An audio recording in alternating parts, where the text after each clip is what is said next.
Bismillahirrahmanirrahim.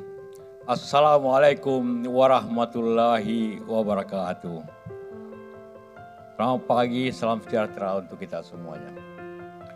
Yang saya hormati Bapak Menteri Kebudayaan Dr. Fadlizon, Ketua Yayasan, Pak Ketua tadi Universitas Swasta, dan Pak Rektor Dr. Ali Amri, Purnawi Putra, dan seluruh para guru besar, anggota Senat yang hadir pada hari ini.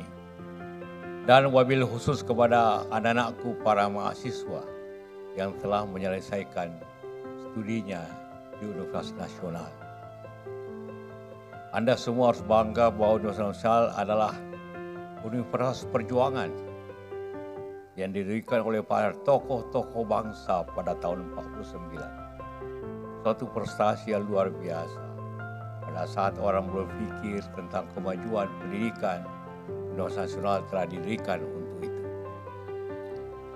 Dan lebih khusus lagi saya ingin menyampaikan selamat kepada anak-anakku yang lulus dengan cum laude. Dengan catatan yang paling baik, bahwa di antara 13 hanya 2 laki-laki, semuanya perempuan. Jadi kepada kita semua harus mencontoh pada mahasiswa-mahasiswa putri yang baik, karena di antara mereka lah yang paling tinggi prestasinya di wisuda kali ini. Suatu prestasi yang sangat baik, dan tentu bagi yang putra harus malu juga karena itu, bahwa Anda semua datang di sini, tapi yang terbaik adalah para putri-putri mahasiswi yang ada di sini. Universitas menghasilkan orang-orang yang pintar, cakap, dan menghasilkan alumni-alumni yang telah belajar 4-5 tahun di universitas. Artinya total Anda semua sudah belajar hampir 20 tahun. SD 6, SMP 3, 6, 12, ditambah 4, 16 tahun. Orang tua kepada bapak-bapak dan ibu yang orang tua mahasiswa, saya juga tentu mengucapkan selamat. Bagi Anda semua, ya, samping jasa guru, jasa profesor, jasa guru dosen, jasa orang tua Anda tidak bisa. Karena itu di dunia ini ada 2 hal yang selalu kita hormati, para guru dan orang tua. Tanpa dosen Anda tidak bisa jadi sarjana. Tapi tanpa orang tua Anda juga tidak bisa, mungkin sulit untuk masuk perguruan tinggi. Bagi orang tua inilah prestasi dan investasi sosial kepada Anda semua, untuk Anda semua. Maka karena itu para sarjana tentu harus membalas dengan kebaikan, dengan amal ibadah, dengan kerja keras secara intelektual. Dunia pada saat ini mengalami banyak masalah, banyak perang, banyak konflik ekonomi, fisik dan ekonomi. Ekonomi dunia mengalami banyak masalah, baik negara kecil juga negara besar. Kita bersyukur bahwa negeri kita stabil dalam bidang politik. Ekonomi tentu akan berkembang dengan baik. Tapi tentu untuk perkembangan itu hanya bisa didorong dengan ilmu, pengetahuan, dan inovasi daripada kita semuanya. Tanpa inovasi, tanpa ilmu pengetahuan, stabilitas politik menyebabkan kemajuan, stabilitas. Tapi inovasi hanya dapat dilakukan dengan sains dan teknologi.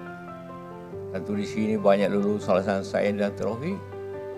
Dalam dunia ini semuanya berkembang. Ilmu berkembang dengan baik. Sejarah masa lalu juga berkembang dengan cara merevisi. Pak Fadlizon sebagai Menteri Kebudayaan telah mengkaji ulang sejarah kita. Itu sangat penting untuk mengetahui masa lalu kita. Karena hanya masa lalu menjadi fondasi masa depan. Kebanggaan masa lalu bukan hanya selalu kita ucapkan, harus menjadi fondasi untuk maju masa depan. Anda yang penting masa depan, Anda lah semua masa depan bangsa ini. Dalam Tapi masa depan itu hanya bisa timbul dengan dua hal, kerja keras dan inovasi. Tanpa kerja keras maka kita tidak bisa menghasilkan sesuatu yang baik. Tapi tanpa ilmu pengetahuan dengan inovasi kita tidak bisa maju. Dua hal ini sangat penting. Bagi Anda semua yang belajar ilmu sosial, berperilakulah untuk kemajuan masyarakat yang baik. Pemerintah yang adil dan bermartabat. Pemerintah yang mengelola bangsa ini dengan baik, yang melindungi seluruh hak-hak masyarakat bangsa ini. Tapi Anda yang bekerja dalam sains dan teknologi harus membuat inovasi untuk kemajuan dan pertumbuhan bangsa ini. Lihatlah bangsa-bangsa dimanapun, Amerika, Eropa, China, hanya dua kemampuannya yang kerja keras dan penempatan ilmu, inovasi dan ilmu pengetahuan. Di samping itu tentu stabilitas pemerintahannya yang baik, yang didukung oleh pemerintah yang adil dan masyarakat yang taat kepada hukum dan tentu juga dan sebagainya. Itulah menjadi bahagian daripada kehidupan kita. Itulah yang menjadi bekal Anda. Indonesia karena begitu banyaknya sarjana yang dihasilkan tiap tahun, maka tentulah lapangan kerja juga harus berkembang dengan baik. Kita harus bersama-sama. Apabila sarjana sudah begitu banyak, tapi lapangan ekonomi kita tidak tumbuh dengan baik, maka akan menimbulkan masalah lapangan kerja bagi Anda semua.